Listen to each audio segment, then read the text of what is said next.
one of my favorite true crime scene people. Her name is Annie Elise.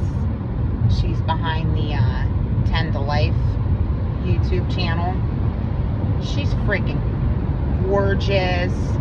Literally, these people in these true crime communities are out here talking about shit that needs talked about. And she always says things like, if you see something, say something. You know, a lot of people are saying that. And, well, my ex, who I was with for about 4 years, that was like my longest relationship, he had a son. And I was with him from the time he was 1 year to 4, actually 5. We kind of had this gray period where we kind of started talking again last year. Some tie shit. But me and his son's mother, when this was all like brand new and we just got together, there was like, you know, a bunch of bad blood there, and we got into a fight one night. And after that, I mean, you know, we all kind of started growing up and really went for the route of civility. You know, gotta stay civil for the kids. And she struggled with mental health pretty openly. And I mean, before this was when I was like 26, 7, 8, shit like that, 9. Well, when we get together, who gives a shit? But anyway,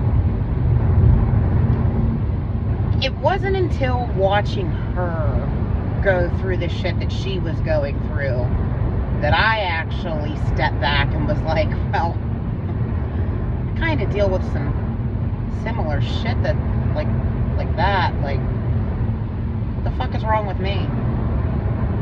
And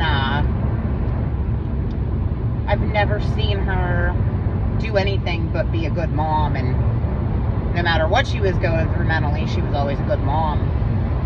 And that was a little bit of a point of contention between me and him, because he likes to make fun of people who are struggling mentally, trying to figure out what's actually wrong with them and look at themselves in the mirror, and he won't.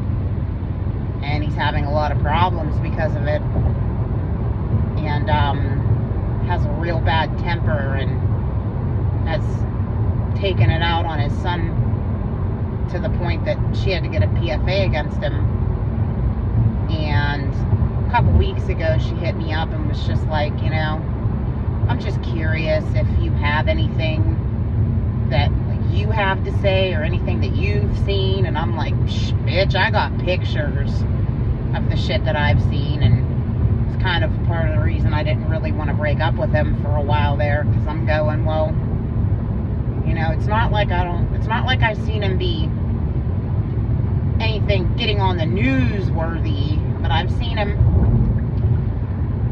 take shit too far and had to be afraid of, you know, what would happen, you know, if somebody wasn't there babysitting him with his kid. And, well, now here we are. I sent her some pictures that I had of this filthy ass apartment and what the hell was going on in his son's room, how filthy it was, and things on his bed and bugs and stuff like that. And she asked me if, when it came down to it, if I would testify. And I'm like, yeah, I mean, I would.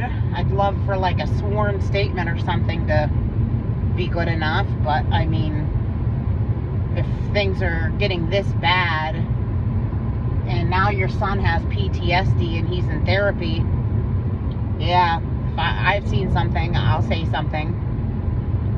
And I've been sick all morning. My stomach's sick. I just had to pull over and explosively shit at a gas station. Like, this shit's sickening, literally, for adults. For an adult to have to go and speak up against violence or speak up in any way against shit you've seen, it's not comfortable.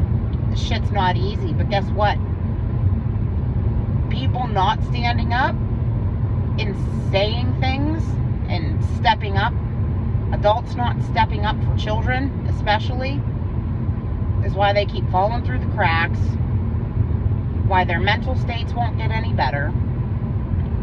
Her attorney said pretty much, I have to get on the stand to attest to the pictures that I sent her in the video. And,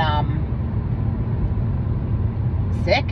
Totally not excited about this at all. But it's a due diligence kind of thing. Yeah. You know, so many women have seen bad things in relationships, and fuck. When I was going around rounding up Mon Valley patients who saw what the nurse Josh there done, and, you know, actually patients that I saw showing him their tits by the ice machine, I'm going, hey, would you speak up? You know, if I could actually get an attorney who will listen to me and not write me off and tell me to pretty much shut my mouth and they don't want to touch my case, would you come with me? Like, would you stand up? Nothing. Getting nothing back from some women. Some women are going, fuck yeah. Hell yeah, I'd stand up and say what I saw. I've never been so terrified in my life as when I checked myself in there. I mean, if you live in the kind of area where you're having mental issues and the two choices are Mon Valley, not Ward versus Jefferson, go to Jefferson. Yep, that's where everybody says everybody fucks up. And I call it a nut ward because I don't give a shit. I've been there. I was a mental patient. I am a mental patient. I have been on drugs. I'll always be in recovery. I just say things the way that I feel like saying them. And when people hear these things and they get offended, well, sorry. I am nut ward, okay? I am mental patient. I am fat people. I have overweight issues. Kind of like how black people call themselves what they call themselves, but nobody else can say that, but they won't stop saying that, and they expect other people to stop saying that. It's kind of like that. Yeah, I am fat people. So, I'm on my way to testify, and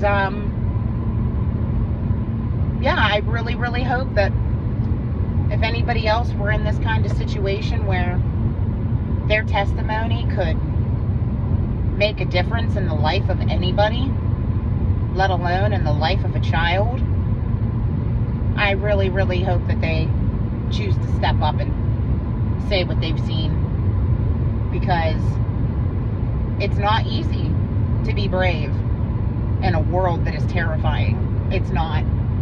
And that's all you can do, is be brave and speak out. These celebrities out here speaking out against this corruption, yeah, they need listened to. These people who are transgender, who have gone through reassignment surgeries, and then they come back from them and say, hey, well, that's not the route. Yeah, look at those people. The right keeps losing their mind and fueling the fire about these super hardcore leftists. Fucking ignore them. If you ignore them, they stop. They're literally only doing this shit for attention, a lot of them. And it sucks, because I know there are some of them who are genuinely living this life, and they can't spiritually wake up and understand why. I mean, me, I have always just kind of known that I have masculine and feminine energy. Who doesn't? I think it was the Hermetics who said that, you know, we're all just a bunch of vibrations and all kinds of shit that's really accurate, and God's not a man, it's a pretty androgynous kind of thing. Yeah.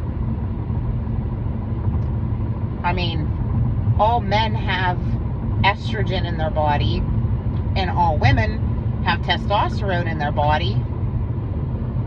Why is that? It kind of looks like the answer. I mean, we're all just eternal creatures living temporary human experiences here, guys. And what are we gonna do? Keep staying asleep and keep not looking at the true answers over here that explain this world at a cosmic level? Nah, gotta speak up. So I'm gonna go here and then, ooh shit, it's already 9:30. I got a boogie. But and then at 3 o'clock I have my doctor's appointment. It's not my therapy appointment, it's my med appointment, where I'm sure I'm going to get bitched at because I don't want to take clomipramine. I don't want to take the gold standard OCD medicine anymore because I don't think I'm all that fucked up. I think that everybody's pretty fucked up. And I just woke up on the side of, oh, so here's actually what's going on. And actually the only reason I'm even here in this office is to spread awareness. You can call me what you want. You can label me what you want, but you also have a lot of children in your charge. And there's a lot of really special children coming through. Under 25. Yeah, I want to talk about this shit. Because if you've never heard of the spiritual awakening and you want to just keep your head buried in the sand, doc, that's fine. But you're going to hear about it from me. And maybe you'll go do some research. And maybe I can help somebody along the way. Because even these people that are schizophrenic that are over here talking to nothing, they're not talking to nothing. Those people are so spiritually tapped in. And their poor families are just looking at them going, oh, they're just over there talking to the wind again. They're freaking talking to entities. Literally in the spirit realm that's just living right over top of us. And nobody's getting their souls help. Nobody's talking about their souls. Where they came from. And what friggin' entities they're talking to. And, super sad. It is super sad to me. And, alright, I gotta make some turns coming up. Toodles!